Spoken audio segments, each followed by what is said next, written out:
বিশ্বজুড়ে দ্বন্দ্ব সংঘাত বিশেষ করে মুসলিম বিশ্বকে নাকানি চুবানি খাওয়াতে সিদ্ধহস্ত আমেরিকা। তবুও তারাই বিশ্বমোড়ল। সংকটের সময় আলোচনার কেন্দ্রবিন্দুতে থাকে আমেরিকা, এমনকি কখনো সিদ্ধান্তও নেয় তারা। কিন্তু এবার প্রকৃতির সামনে অসহায় হয়ে পড়েছে এই শক্তিধর দেশ। উন্নত সমরাস্ত্র ও অত্যাধুনিক প্রযুক্তি সত্ত্বেও প্রকৃতির সাথে লড়াইয়ে হেরে গেছে ক্ষমতাধর দেশটি। ইতিহাসের অন্যতম ভয়াবহ দাবানলে জ্বলছে ক্যালিফোর্নিয়ার লস অ্যাঞ্জেলেস। শহরের বেশিরভাগ এলাকাই আগুনে পুড়ে ছাই হয়ে গেছে। বিলাসবহুল বাড়িঘর ধ্বংসস্তূপে পরিণত হয়েছে।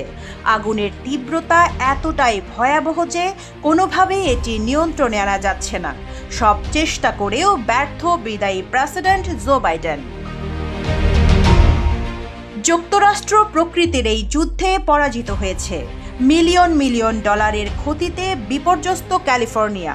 বলা হচ্ছে পৃথিবীর কোনো পানি নাকি নেভাতে পারবে না বিলাসবহুল আবাসনের এই লস অ্যাঞ্জেলেসের আগুন।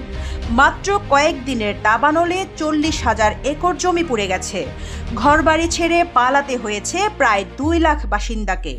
যদি সক্রিয় দুটি দাবানল নিয়ন্ত্রণে আনা না যায়, তাহলে আরও 2 লাখ মানুষকে ঘর ছাড়তে হতে পারে।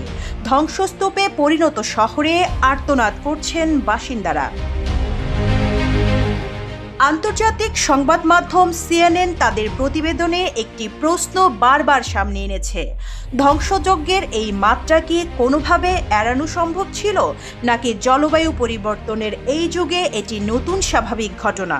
মার্কিন পরিবেশ বিশ্লেষকরা জানিয়েছেন, আকাশ ও স্থলপথে আগুন নেভানোর সর্বোচ্চ চেষ্টা করা হয়েছে। তবে এই ভয়াবহ আগুন নিয়ন্ত্রণ করার মতো সক্ষমতা পৃথিবীর কোনো পানি ব্যবস্থার নেই। লস অ্যাঞ্জেলেস কাউন্টির কর্মকর্তারা এই দাবানলকে নিখুঁত ঝড় হিসেবে বর্ণনা করেছেন, যেখানে ঘন্টায় 100 মাইল বেগে হারিকেনের মতো ঝোড়ো হাওয়া বইছে। এমন প্রতিকূল আবহাওয়ায় আগুনে বিধ্বস্ত এলাকাগুলোতে পানি ঢেলেও তা নিয়ন্ত্রণ করা প্রায় অসম্ভব হয়ে পড়েছে।